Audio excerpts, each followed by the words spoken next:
माझ्या महाराष्ट्रातील बांधवांनो, भगिनी आणि मातांनो, नमस्कार. जय महाराष्ट्र. काय बोलू, कारण गेले काही दिवस त्याच गोष्टी पुन्हा पुन्हा सांगतोय. दिवस एक एक एक एक एक एक उजाडतोय, मावळतोय. नवीन दिवस उजाडतोय, तोही मावळतोय. अनेक जण मला प्रश्न विचारतात, म्हणजे प्रश्न तोच आहे जो तुमच्याही मनात आहे, माझ्याही मनात आहे. एकूणच हे जे काही युद्ध चालू आहे, मला एका लता दीदींच्या गाण्याची आठवण आली. संपूर्ण जगाची अवस्था सरणार कधी रण, याच परिस्थितीत आहे. वाट बघतोय आपण, हे रण संपणार कधी.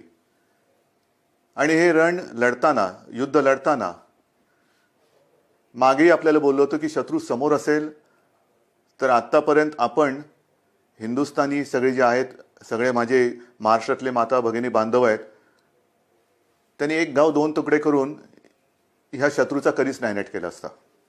पण हा शत्रू दिसत नाहीये ना, तीच तर पंचायत आहे. आणि हा शत्रू सुद्धा एवढा विचित्र आहे की तो आपल्याच लोकांच्या माध्यमातून आपल्यावरती हल्ला करायला बघतोय. पण तरी देखील आपण सर्वांनी जो एक अभूतपूर्व पराक्रमच, मी म्हणेन, होय पराक्रमच आहे, अभूतपूर्व पराक्रम केलेला आहे की संयम, धैर्य, हिम्मत, जिद्दीने लढतो होता आपण. आणि ही जिद्द, मला खात्री आहे, उद्या हे आपलं युद्ध सुरू होऊन, म्हणजे महाराष्ट्राचं 6 आठवडे पूर्ण करतो आपण. 6 आठवडे फार मोठा काळ आहे. गेल्या वेळेला बोललो होतो तेव्हा 5 आठवडे पूर्ण केले होते. आता 6 आठवडे उद्या पूर्ण करू. आकडेवारी काय आहे, महाराष्ट्रामध्ये काय चाललेलं आहे, अनेकांना प्रश्न पडतो. मुंबईत काय चाललंय, महाराष्ट्रात काय चाललेलं आहे. मी नम्रपणाने आपल्या समोर काही माहिती ठेवतो आहे. याचा अर्थ असं नाही की इतर देशामध्ये इतर राज्य काही कमी करतात, असं नाहीये. पण आजपर्यंत म्हणजे मी तुमच्याशी बोलतोय, हा आकडा माझा कालचा आहे. त्याच्यानंतर कालची रात्र आणि आत्ता 1 वाजतोय. 1 वाजेपर्यंत आणखीन हा आकडा पुढे सरकलेला आहे. आणि तो आकडा आहे, आपण महाराष्ट्रामध्ये किती टेस्ट केलेले आहेत. एक जे काही सगळीकडे काऊर उठतं ना, टेस्ट करा, करतोय आपण टेस्ट. जसं जसं आपल्याला शक्य होतंय तसं आपण या सगळ्या सोयी सुविधा वाढवतो आहोत. आत्तापर्यंत माझ्याकडे जो आकडा आहे, आत्तापर्यंत म्हणजे हा कालचा, मी पुन्हा एकदा सांगतो, काल संध्याकाळपर्यंतचा साधारणतः 66,796, म्हणजे 66,800 पर्यंत ह्या टेस्ट झालेल्या आहेत. त्याच्यामध्ये किमान 95% ह्या टेस्टमधले जे आपल्या व्यक्ती होत्या त्या निगेटिव्ह आलेल्या आहेत, म्हणजे त्यांना ह्याचा प्रादुर्भाव झालेला नाही. 66-67 ह्या टेस्ट झाल्यानंतर मग जे चित्र आपल्या समोर आहे ते हेच आहे की साधारणतः 3,666 टेस्ट केल्यानंतर त्याच्यात 3,600 हे पॉझिटिव्ह आलेले आहेत. एकूण आतापर्यंत त्यातले 300-350 हे कालपर्यंत सांगतोय, ज्यांना ह्याचा प्रादुर्भाव झाला होता त्यांना बरं करून आपण घरी सुद्धा सोडलेलं आहे. आत्तापर्यंत सुद्धा एक आपण समाधान मानू शकतोय की जेवढे काही पॉझिटिव्ह रुग्ण आपल्याला सापडत आहेत त्यांच्यात किमान 70 ते 75% हे अतिसौम्य किंवा ज्यांना अजिबात लक्षणं नाहीत या वर्गात मोडत आहेत. आपल्याकडे जवळपास आज 52 रुग्ण हे थोडेसे मध्यम गंभीर ते अतिगंभीर या वर्गामध्ये मोडत आहेत. आपलं आता लक्ष आहे हे जे गंभीर आहेत त्यांना वाचवणं. पण होतंय काय की काही ठिकाणी आज सुद्धा मला ठिकठिकाणच्या डॉक्टरांकडनं जे काही त्यांच्याशी चर्चा करतोय तर असं समजतंय की बऱ्याच वेळेला अगदी शेवटच्या टप्प्यामध्ये हे रुग्ण आपल्याकडे येतात. म्हणजे आपण काहीच करू शकत नाही. काही केसेसमध्ये तर असे आढळून आलेले आहे की तो रुग्ण आल्यानंतर त्याचा रिपोर्ट टेस्टला दिल्यानंतर तो जो काय काळ लागतो, टेस्टसाठी जो काय काळ लागतो, रिपोर्ट येण्यासाठी तो लागतोच आहे. तो काय अजून कोणी कमी नाही करू शकलेला. तो रिपोर्ट प्राथमिकता देऊन आपण करून घेतो की हा गंभीर आहे, ह्याचा रिपोर्ट आम्हाला आधी द्या. एक काही अपवादात्मक परिस्थितीत असे झालेले आहे की ते रिपोर्ट येण्याच्या आतच त्यांचं दुर्दैवाने निधन झालेलं आहे. आणि म्हणून मला नेहमी हेच तुम्हाला सांगतो आहे आणि सांगायचं आहे की कोणतेही लक्षण, सर्दी, खोकला, ताप हे लपवू नका. घरच्या घरी उपचार करू नका. आपण याची विभागणी केलेली आहे, ज्याला आपण फिवर क्लिनिक म्हणतो. सर्दी, खोकला, ताप यांच्यासाठी दवाखाने पण सुरू केलेले आहेत. ज्यांना ज्यांना ही लक्षणं आढळतील, ही अशी काही ज्याला म्हणतो ना की नुसतं संसर्ग म्हणजे हात लावला तरी झाला असं नाहीये. जर मास्क लावला, थोडं अंतर ठेवलं तर हे प्रादुर्भाव व्हायचा टाळता येतो. पण आपल्यापासून आपल्याला हे लक्षणं दिसत असतील तर लोक वाळीत टाकतील का? अशा संस्कृतीचा महाराष्ट्र नाहीये. एकमेकाला मदत करणारी आपली संस्कृती आहे. आणि म्हणून मी पुन्हा आपल्याला विनंती करतोय की जर का कोणाला अशी लक्षणं आढळली, स्वतःमध्ये अशी लक्षणं वाटली, तर न घाबरता, न पळता, घरच्या घरी न राहता तुम्ही ह्या दवाखान्यात या. जेवढं लवकर आपण याल तेवढं लवकर आपल्यावरती इलाज होईल. आणि मी गेल्या वेळेला सांगितलं होतं की करोना झाला म्हणजे संपलं, असं नाही. आज सुद्धा जे मी तुम्हाला आकडा दिलेला आहे, बरं होऊन म्हणजे काही ठिकाणी तर जवळपास गंभीर झालेली रुग्ण सुद्धा बरे होऊन आपण घरी सोडलेत, म्हणजे त्यांना जाऊ दिले, बरं करून घरी जाऊ दिलेलं आहे. तर असंही आहे, अगदी 6 महिन्याच्या बाळापासून 83, 84, 85 वयाच्या आजीपर्यंत रुग्ण हे बरे झालेले आहेत, बरे होत आहेत. पण वेळेमध्ये आले तर, वेळेत आले पाहिजे. एक गोष्ट मला आणखीन सांगावीशी वाटते की काल मी संध्याकाळी मुंबईतील जे आपले खाजगी दवाखाने आहेत, हॉस्पिटल्स आहेत, किंबहुना स्वतः काही प्रॅक्टिस करणारे डॉक्टर्स आहेत, यांच्यापैकी काही डॉक्टरांशी बोललो. आणि मला समाधान आहेत, हे सुद्धा कुठेही लढायला कमी नाही आहेत. त्यांच्याशी मी स्वतः बोललो, आपले टास्क फोर्सचे डॉक्टर बोलले, महापालिका आयुक्त बोलले. या सर्वांनी एक आपल्याला आश्वासन दिलेलं आहे, विश्वास दिलेला आहे की आज उद्यापासून ह्यांच्या सगळ्या ज्या काही प्रॅक्टिस आहेत, विशेषतः नॉन कोविड पेशंटसाठी, नॉन कोविड म्हणजे ज्यांना कोविड नाहीये, कोरोना झालेला नाहीये, असे सुद्धा अनेक रुग्ण, त्यांच्या जुन्या तक्रारी आहेत. कोणाला किडनीचे आजार आहेत, कोणाला हृदयरोग आहे, कोणाला मधुमेह आहे, इतरही काही व्याधी आहेत, काही जणांना अचानक होत आहेत. तर त्यांच्यावरती उपचार करण्यासाठी हे क्लिनिक, हे दवाखाने आणि हे हॉस्पिटल्स ही कोणत्याही परिस्थितीत चालू पाहिजेत. नाहीतर कोरोना कोरोना कोरोना करताना ह्यांच्याकडे दुर्लक्ष झालं तर हाही वर्ग खूप मोठा आहे. त्याच्यासाठी ते आपल्याला मदत करतात. त्या सगळ्यांना मी धन्यवाद देतोय. आणि मी संपूर्ण महाराष्ट्रातील डॉक्टर्सना आवाहन करतोय, विनंती करतो आहे की मुंबईतले डॉक्टर्स तयार झालेले आहेत, महाराष्ट्रामध्ये सुद्धा तयार होत आहेत. पण आता घाबरू नका. तुम्हाला जे जे काही हवं आहे, जे जे काय सरकार म्हणून करता येणं शक्य आहे, ते सर्व सरकार म्हणून आम्ही करतो आहोत. काही काळजी करू नका. तुम्हाला अगदी पीपी किट पाहिजे असतील, जिथे जिथे शक्य आहे, कारण आजही या सगळ्या उपकरणांचा थोडा नाही म्हटलं तरी तुटवडा आहेच. मी उगाच काहीतरी खोटं सांगणार नाहीये, पण तुटवडा थोडासा आहे. पुरवठा होतो आहे, केंद्राकडनं होतोय.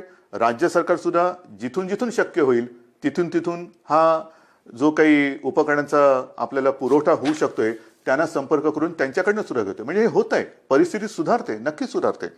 धान्याच्या बाबतीत सुद्धा जवळपास 80-90% लोकांपर्यंत राशन आपण पोहोचवलेलं आहे. भगवा रेशन कार्डच्या बाबतीमध्ये राज्याने जो एक मोठा निर्णय घेतला, त्याच्याप्रमाणे वाटप आता येत्या काही दिवसात सुरू होते. आपण त्यांना कमी दराने, सवलतीच्या दराने अन्नधान्य देतो आहोत. केंद्राने सुद्धा, मी मागे जे बोललो होतो किमान आधारभूत किमतीने, त्याच्या बाबतीत सुद्धा ते मदत करतायत. आपल्याला अजून काय करता येणं शक्य आहे ह्याच्याबद्दल विचार करून केंद्राशी आपली बोलणी चालू आहेत. केंद्र सुद्धा आपल्याला मदत करते. महत्वाचा मुद्दा काय, अनेकांना असं आजही वाटते की केंद्र सरकार मोफत धान्य वाटते, तुम्ही का नाही देत? मोफत धान्य, केंद्र मोफत धान्य देते, मग तुम्ही का नाही देत? मोफत देत आहे, पण ते आत्तापर्यंत तरी फक्त त्यांनी तांदूळ दिलेले आहे. आणि हा तांदूळ सुद्धा अन्न सुरक्षा जी काही आपली एक योजना आहे त्यातल्या लाभार्थ्यांसाठी आहे. जसजसा तांदूळ येतोय तसं तोही आपण वाटतोय. या तांदूळाबरोबर आपण डाळ आणि गव्हाची मागणी केलेली आहे. कारण नुसता तांदूळ घेतोय तो आम्ही देतोय, पण तांदूळासोबत म्हणजे भाताबरोबर गहू आणि डाळ तर पाहिजे. त्या गहू आणि डाळीची सुद्धा आपण मागणी केलेली आहे. आणि मला विश्वास आहे, अजून जरी त्याच्यात काही सुधारणा झाली नसली तरी लवकरात लवकर केंद्र सरकार ही आपली मागणी मान्य करून डाळीचा आणि गव्हाचा सुद्धा पुरवठा आपल्याला करेल. तो जसा येईल तसं तो आपण वितरण करेल, त्याची सुरुवात करतोय. एकूणच काय की हळूहळू आता गोष्टी या आपल्याला लक्षात आल्यानंतर त्याच्याही बाबतीत यंत्रणा ही व्यवस्थित काम करते आहे. हे सगळं करताना आता उद्या 20 तारीख आपण तर आपला लॉकडाऊन 30 तारखेपर्यंत आणि केंद्र सरकारने म्हणजे माननीय पंतप्रधानांनी तर 3 मे पर्यंत केलं. चांगली गोष्ट केली. ह्याचं कारण असं की गेल्या काही दिवसामध्ये हे जे काही आकडे आहेत हे केंद्र सरकार सुद्धा बोलते की थोडेसे त्याच्यामध्ये घट होते. महाराष्ट्रामध्ये सुद्धा आणि मुंबईमध्ये सुद्धा मी अद्याप काही बोलणार नाहीये. गेल्या काही दिवसातले आकडे ह्याची पुन्हा मी एक तपासणी करायला सांगितले की मला खात्रीपूर्वक सांगा. आहे रोजची मला माहिती येते, पण कुठेही भ्रमात आपण राहायचं नाहीये. कारण हा कोरोना जो आहे जगभराचा आपण अनुभव घेतला तर त्याची वाढ होते, पुन्हा थोडी खाली होते, पुन्हा वरती येतो, पुन्हा खाली जातो. हे थोडं वरखाली होतं. खाली लवकर येईल आणि वर जास्त जाणार नाही ह्याची दक्षता आपल्याला घ्यायची. कुठेही भ्रमात राहून चालणार नाही, गाफील राहून चालणार नाही. आता काय झालं, आला खाली नाही, खाली नाही, तो खाली आला आणि आपण गाफील राहिलो तर तो खाली आणि जाऊ रे. तर तसं नकोय, मला गाफील राहायचं नाहीये. आज मला महत्वाचं जे सांगायचंय की 20 तारखेपासून जे काही सगळं ठप्प झालेलं आहे, अर्थचक्र आपलं या कोरोनाच्या चिखलात रुतलेलं आहे. अर्थचक्र हे पुन्हा फिरवायलाच पाहिजे, नाहीतर कोरोनातून आपण बाहेर पडू आणि आर्थिक संकटात म्हणजे आगीतून फुफाट्यात. आणि त्याच्यासाठी उद्यापासून परत एकदा गणपती बाप्पा मोरया करून काही ठिकाणी आपण याला मोजक्या आणि माफक स्वरूपात परवानगी देत आहोत. त्याबद्दल सुद्धा मला थोड्याशा गोष्टी स्पष्ट करायच्या आहेत. आता एकूण राज्याचं जर का चित्र आपल्या डोळ्यासमोर आणलं तर काही जिल्हे सुदैवाने हे 0 रुग्णाचे आहेत. 0, तिकडे एक सुद्धा रुग्ण नाहीये आणि तो होताही कामा नये. काही ठिकाणी जे थोडेसे होते त्याच्यात आता घट येत म्हणजे नवीन रुग्ण नाहीये आणि त्याच्यात वाढ होत नाहीये. आहेत ते सुद्धा बरे होऊन घरी चाललेले आहेत. मग आपण थोडे झोन केलेले आहेत, red zone, orange zone, green zone. Red zone साहजिकच आहे, जिकडे आज देखील रुग्णांच्या संख्येमध्ये वाढ होते ते रेड झोन आहे. ऑरेंज झोन जिकडे रुग्ण आहेत पण नवीन वाढ तशी झालेली नाहीये. आणि तिसरं ग्रीन झोन म्हणजे तिकडे 0 आहे. तर ह्या खास करून ग्रीन झोनमध्ये आणि ऑरेंज झोनमध्ये आपण माफक स्वरूपामध्ये उद्योगधंद्यांना परवानगी देतो आहोत. ह्याबद्दल सूचना या तळागाळापर्यंत गेलेल्या आहेत. आजपर्यंत आपण काय करत होतो, फक्त आणि फक्त जीवनावश्यक वस्तूंच्या उद्योगांना आणि त्याच्या मालवाहतुकीला परवानगी देत होतो. आता जिथे जिथे शक्य आहे त्या उद्योजकांना सुद्धा आपण सांगतो आहोत की जर तुम्ही तुमच्या मजुरांची काळजी, कर्मचाऱ्यांची काळजी तुमच्या त्या आवारात घेत असाल, आम्ही धान्य पुरवठा करू, तुमचं रॉ मटेरियल येईल, सगळं काम तुम्ही करा, मजुरांची ये जा होता कामा नये. कारण हे जे काय माल वाहतूक वेगळी आणि व्हायरस वाहतूक वेगळी. आपल्याला व्हायरस वाहतूक नाही करायची, आपल्याला माल वाहतूक करायची. म्हणून माल चालू राहील, त्याची वाहतूक चालू राहील, पण व्हायरस बंदी ही राहणारच. व्हायरसची वाहतूक होणार नाही. ही व्हायरसची वाहतूक ही कळत नकळत होते आहे. आणि म्हणून आता मला कोणताच धोका पत्करायचा नाहीये, अजिबात नाहीये. जे तुम्ही आतापर्यंत सहकार्य केलेत मला माहिती आहे खूप कठीण आहे. काही न करता शांत बसून राहायचं ह्याच्यासारखी दुसरी मला नाही वाटत दुसरी कोणती शिक्षा असेल.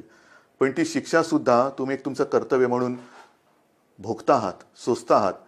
तुम्ही शिस्त पाळताना मी दुसऱ्याला शिस्त नाही मोडू देणार, अजिबात नाही. कारण ती आता परवडणार नाही आपल्याला. आणि त्याकरता आपण ह्या काही गोष्टी सवलती म्हणा किंवा थोडीशी एक हातपायाची म्हणजे बराच वेळ अंग आखडून गेल्यानंतर हळूहळू आपण सुरू करतो ना, तसं सुरू करायचंय. एकदम उठून उड्या मारायला लागला तर पुन्हा काहीतरी व्हायचं. तर तसं नाही, हळूहळू शिथिलता आणत आपण पुन्हा पूर्वपदावरती यायचंय. आणि त्याच्याकरता या काही ज्या मुभा म्हणतोय त्या आपण देतो आहोत. त्याच्यामध्ये साहजिकच आहे, शेती आणि कृषी याच्यात पहिले बंधन नव्हतं, आताही राहणार नाही. जीवनावश्यक वस्तू, त्यांचा पुरवठा, त्यांचं उत्पादन ह्याच्यात कुठेही एक रुकावट येणार नाही. इतरही काही ज्या काही गोष्टी आहेत त्याची सुद्धा वर्गवारी केलेली आहे. केंद्राकडनं सुद्धा आत्ताच एक सूचना आलेली आहे, सूचनाची नियमावली आलेली आहे, त्याच्याप्रमाणे सुद्धा काही होईल.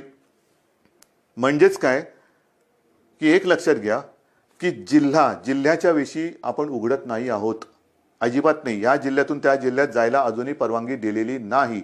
फक्त माल वाहतूक होत राहील, पण आपण तर घरातच राहायचंय. जिल्ह्यातल्या जिल्ह्यात जिथे म्हणजे हे जिल्हे जिथे त्याच्यात काही 0 आहे, ग्रीन झोन आहे, तिथल्या तिथे म्हणजे तिथे आता कोरोना नाहीये, त्याच्यात आपण तिथल्या तिथे ये जा करायला देतोय. दुसऱ्या जिल्ह्यात त्या जिल्ह्यात देतोय, पण ह्या जिल्ह्यातली माणसं त्या जिल्ह्यातली माणसं ह्या जिल्ह्यात, हे आता तरी आपण होऊ देत नाहीये. किमान 3 मे पर्यंत तरी ही बंधन आपल्याला पाळायचे. आणि हे करताना मला साहजिक आहे की काही जणांच्या मनासारखं होतंय, ते आपल्याला आशीर्वाद देत आहेत, माझं कौतुक करतायत, उद्धवजी चांगलं काम करतायत.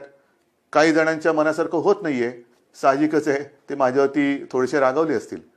खास करून मी माझ्या पत्रकार बांधवांना सांगतोय, पत्रकार बांधव, कारण काल आपण एक नियम सगळ्यांना सांगितलं की वृत्तपत्रांवरती बंदी नाहीये, अजिबात नाहीये. वृत्तपत्र ही जसं आपण पेपर स्टॉल म्हणतो तिथे उपलब्ध करायला काही हरकत नाहीये, पण खास करून मुंबई पुणे जिथे रेड झोन आहे तिथे मात्र घरोघरी वृत्तपत्र आज तरी टाकू देणं हे मला योग्य वाटत नाहीये. मला कोणाशी वाद नाही करायचा की याने काय होतं त्याने काय होतं, नाही. कदाचित माझी भीती अनाठही असेल, भीती अयोग्य असेल. मला कोणी वाईट म्हणतील म्हणू देत, मी महाराष्ट्रासाठी वाईटपणा घ्यायला तयार आहे, जरूर तयार आहे. जर माझ्या महाराष्ट्राचं भलं होणार असेल आणि त्याच्यासाठी मी वाईट ठरत असेल तर मी वाईटपणा घ्यायला तयार आहे. अत्यंत नम्रपणाने, जसं तुम्ही माझं कौतुक करता तसंच हा वाईटपणा सुद्धा मी स्वीकारायला तयार आहे. पण कृपा करून आत्ता ह्या आणीबाणी, म्हणजे हे आरोग्यविषयक आणीबाणी असताना त्याच्यात मला कोणताही धोका घ्यायचा नाहीये. अयोग्य योग्य हे उद्या कळेल, पण समजा कुठे काही फटकन काही घडलं तर मला आता मुंबई पुणे आणि इतर कुठे काय असेल तिथे हे कोणत्याही परिस्थितीत संकट संपवायचंय. आणि म्हणून मी आपल्याला सगळ्यांना सांगतो की आजपर्यंत जसं तुम्ही मला सहकार्य केलं तसंच सहकार्य हे मला नाही, आपण आपल्याला स्वतःला सहकार्य करतोय. याचं कारण आज तरी या रोगावरती औषध आलेलं नाही, कोणती लस आलेली नाहीत, प्रयोग सुरू आहेत. पण असं ठामपणे कोणी सांगत नाही हे औषध घ्या म्हणजे पी हळद आणि हो गोरी, असं काही नाहीये. अजूनही असं सापडलेलं नाहीये. ते सापडेल तेव्हा हे सगळीकडे होईल, मग ही भीती कमी होईल. पण आता तरी याच्यापासून लांब राहणं हे एवढाच हा एकच उपाय आपल्याकडे आहे. आणि त्याकरता मी पुन्हा एकदा आपल्याला सगळ्यांना सांगतोय की एकतर जरी ही थोडीशी मुभा आपण सर्वांना देत असलो तरी नागरिकांना कृपा करून विनंती आहे की आपण मात्र घराबाहेर पडायचं नाहीये. अत्यंत आवश्यक असेल तेवढ्या पुरतंच घराबाहेर पडा. पडताना घरगुती मास्क असेल तो वापरा. आल्यानंतर म्हणजे काही ठिकाणी अँटी कोरोना पोलीस, मला समाधान वाटलं की काही ठिकाणी सुरुवात झाली. अगदी पोलीस अधिकाऱ्यांच्या घरात सुद्धा अँटी कोरोना पोलीस आलेले आहेत. मी काल ऑनलाईन बातमी बघताना आपल्या विश्वास नांगरे पाटलांना त्यांच्या घरात जाताना त्यांच्या अँटी करप्शन पोलीसने अडवलेलं आहे की बाबा थांबा, बाहेर फोन तुमचा सॅनिटाईज करा, हात धुवा, आत आल्यानंतर पहिला आंघोळीला जा. हे फार महत्वाचं आहे. अँटी कोरोना पोलीस म्हणजे घरातल्या घरात आपण काळजी घेणं गरज आहे. आपल्या माता पित्यांची काळजी घेणं, विशेषतः ज्यांना हे काही विकार असतील, डायबिटीज असेल, हृदयविकार असेल, इतरही काही मधुमेह असेल, ते वेळच्या वेळेला औषध घेतात की नाही आणि त्यांची ही सगळी जी लेवल आहे, हे जे काही विकार आहेत ते मर्यादेच्या आत राहतात की नाही हे बघणं हे आपल्या घरातल्या सगळ्यांचं कर्तव्य आहे.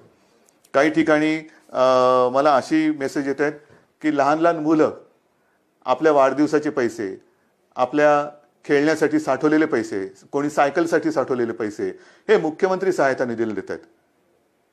काय बोलायचं या मुलांना? कौतुक तर केलंच पाहिजे, आशीर्वाद तर दिलेच पाहिजे, पण मी ह्या बाळगोपाळांना सांगतो की तुम्ही काळजी करू नका. अहो आम्ही आहोत. ही माझ्यासोबतची जी पिढी आहे ती समर्थ आहे आणि हे सगळं युद्ध चाललंय हे तुमच्या भवितव्यासाठीच चाललेलं आहे. मला कल्पना आहे की पैसा करून ती गंमत असते, पैसा साठवणं आणि त्या साठवलेल्या पैशातून स्वतःसाठी या काही गोष्टी करणं. म्हणजे अनेक ठिकाणी घरात ह्या गोष्टी अशा आहेत की हट्ट नाही करायचा. आपल्या खाऊचा पैसा असेल, वाढदिवसाचा पैसा असेल, हा साठवत ते करायचं. तुम्ही नका करू, आम्ही आहोत, आपण खंबीर आहोत, सरकार खंबीर आहे, ही पिढी खंबीर आहे. आज सुद्धा मुख्यमंत्री सहायता निधीला मदत येते. CSR फंड मग तिकडे चालतो इकडे चालत नाही, मला तर त्या राजकारणात जायचंच नाहीये. पण CSR फंडासाठी सुद्धा आपण एक वेगळा निधी त्याचा अकाउंट सुरू केलेला आहे. ज्यांना CSR म्हणून द्यायचं आहे मुख्यमंत्री सहायता निधीला, त्यांना CSR साठी एक वेगळा अकाउंट आपण उघडून दिलेलं आहे. या सगळ्या गोष्टी करतो.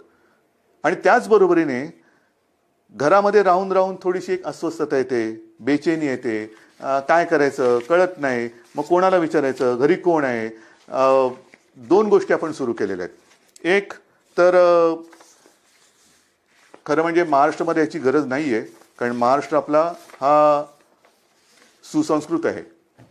पण ज्या बातम्या येतात जगभरातून की घराघरामध्ये महिलांवरती अत्याचार किंवा हिंसाचार ह्या गोष्टी वाढत आहेत. महाराष्ट्रात असं होणार नाही. एक सुद्धा केस अशी होता कामा नये, अजिबात होता कामा नये. पण तरी देखील महिलांना मी विनंती करतोय की समजा दुर्दैवाने कुठे असा आपल्याला अनुभव आला तर 100 नंबर हा आपल्या मदतीसाठी आपण केलेला आहे. कुठे अशी जर का तुम्हाला वाटली की इकडे आपल्यावरती अन्याय होते किंवा थोडंसं होते, मानसिक स्थिती थोडीशी इकडे तिकडे होते, पण तिच्यासाठी ती सांभाळण्यासाठी आणि महिलांना रक्षण देण्यासाठी एक 100 नंबर हा आपण त्या सेवेसाठी देतो आहोत. दुर्दैवाने जर का अशी कुठे घटना घडत असेल तर 100 या नंबरवरती माझ्या माता भगिनींनी फोन करावा. तत्काळ आपलं महाराष्ट्र सरकार आपला भाऊ म्हणून आपल्यासोबत आपल्या मदतीसाठी धावून आल्याशिवाय राहणार नाही. आणि हे सांगत असताना मी आणखीन 2 नंबर आपल्याला सांगतोय, कारण इतके दिवस घरी राहिल्यानंतर मन अशांत होणार, मनात बेचैनी वाढणार, एकटेपण वाटणार, काय करावं कळत नाहीये, थोडंसं वैफल्य वाटणार. मग काय करायचं? तर त्याच्यासाठी सरकारने 2 नंबर आपल्यासाठी दिलेले आहेत. घेता लिहून? कागद पेन आहे हातामध्ये? ठीक आहे, बघा पटकन.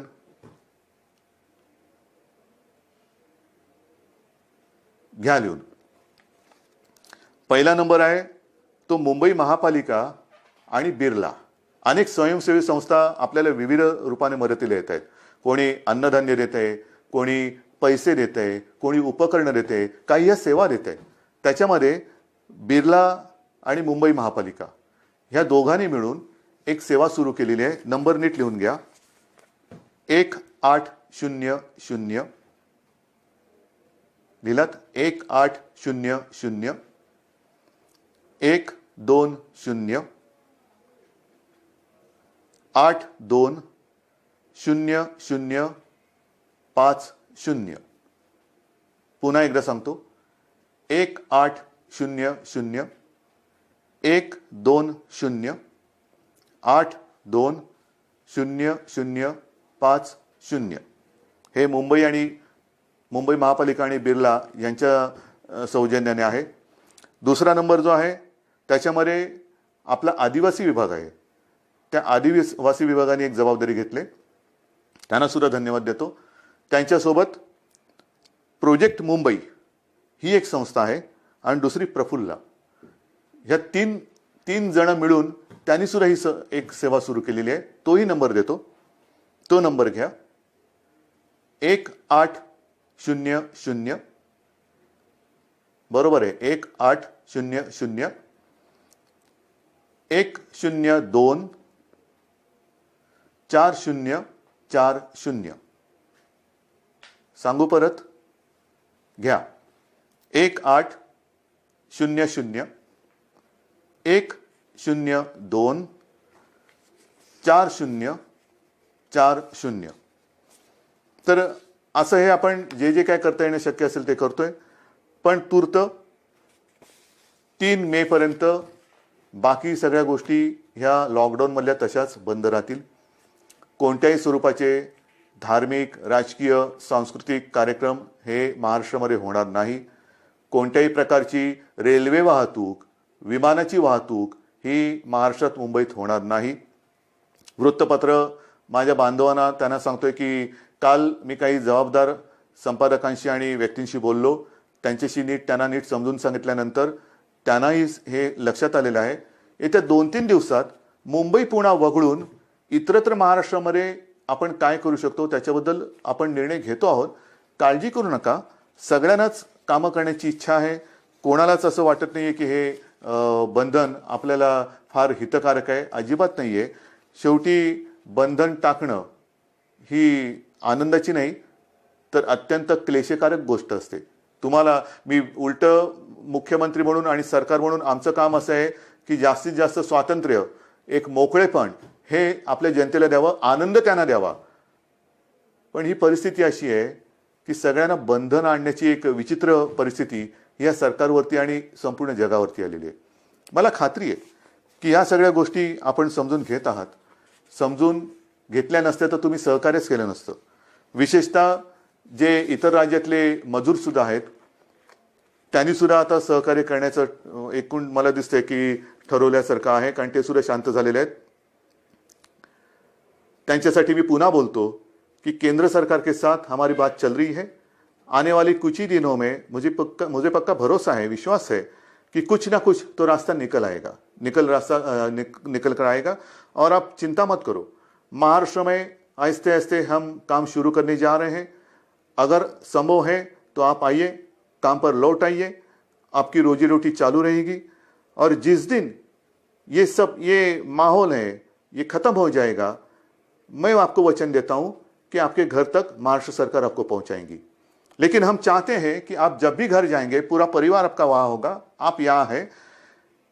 ये अच्छी बात नहीं है, मैं भी मानता हूं, समझता हूं. लेकिन जब भी आप घर लौटेंगे एक खुशी खुशी जाओ, डर कर नहीं जाना.